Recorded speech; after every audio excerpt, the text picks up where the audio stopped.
عربی زبان میں تمیمہ کا مطلب ہے وہ من کا دھاگا یا تعویذ جو نظر بد اور بلاؤں سے بچنے کے لیے لٹکایا جائے، اور اسی تمیمہ کے بارے میں نبی علیہ الصلاۃ والسلام کا واضح فرمان مسند احمد میں موجود ہے کہ جس نے تمیمہ لٹکایا اس نے شرک کیا۔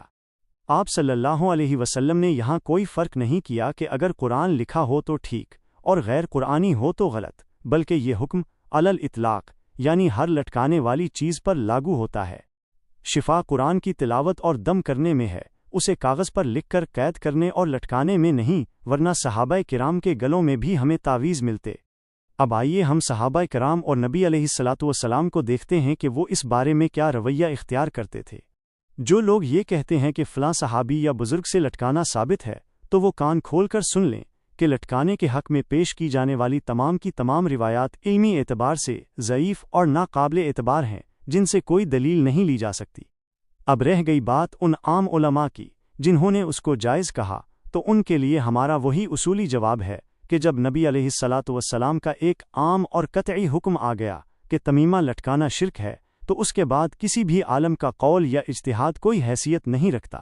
کسی عالم کی رائے نبی صلی اللہ علیہ وسلم کے واضح اور قطعی فیصلے کے سامنے کھڑی نہیں ہو سکتی۔ اللہ نے قرآن کو شفا بنایا ہے، مگر اسے لٹکانے کا طریقہ نہیں بتایا، بلکہ پڑھ کر دم کرنے کا طریقہ سکھایا ہے۔ قرآن شفا ہے، مگر اسے لٹکانا ثابت نہیں، اسے پڑھنا اور دم کرنا ثابت ہے۔ اپنا توکل اللہ پر رکھیں، ان بے جان دھاگوں پر نہیں۔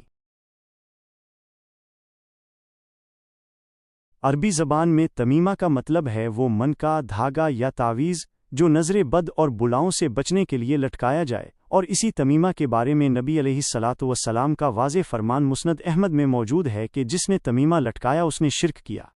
آپ صلی اللہ علیہ وسلم نے یہاں کوئی فرق نہیں کیا کہ اگر قرآن لکھا ہو تو ٹھیک اور غیر قرآنی ہو تو غلط، بلکہ یہ حکم علی الاطلاق یعنی ہر لٹکانے والی چیز پر لاگو ہوتا ہے۔ شفا قرآن کی تلاوت اور دم کرنے میں ہے، اسے کاغذ پر لکھ کر قید کرنے اور لٹکانے میں نہیں، ورنہ صحابہ کرام کے گلوں میں بھی ہمیں تعویذ ملتے۔ اب آئیے ہم صحابہ کرام اور نبی علیہ الصلاۃ والسلام کو دیکھتے ہیں کہ وہ اس بارے میں کیا رویہ اختیار کرتے تھے۔ جو لوگ یہ کہتے ہیں کہ فلاں صحابی یا بزرگ سے لٹکانا ثابت ہے، تو وہ کان کھول کر سن لیں کہ لٹکانے کے حق میں پیش کی جانے والی تمام کی تمام روایات علمی اعتبار سے ضعیف اور ناقابل اعتبار ہیں، جن سے کوئی دلیل نہیں لی جا سکتی۔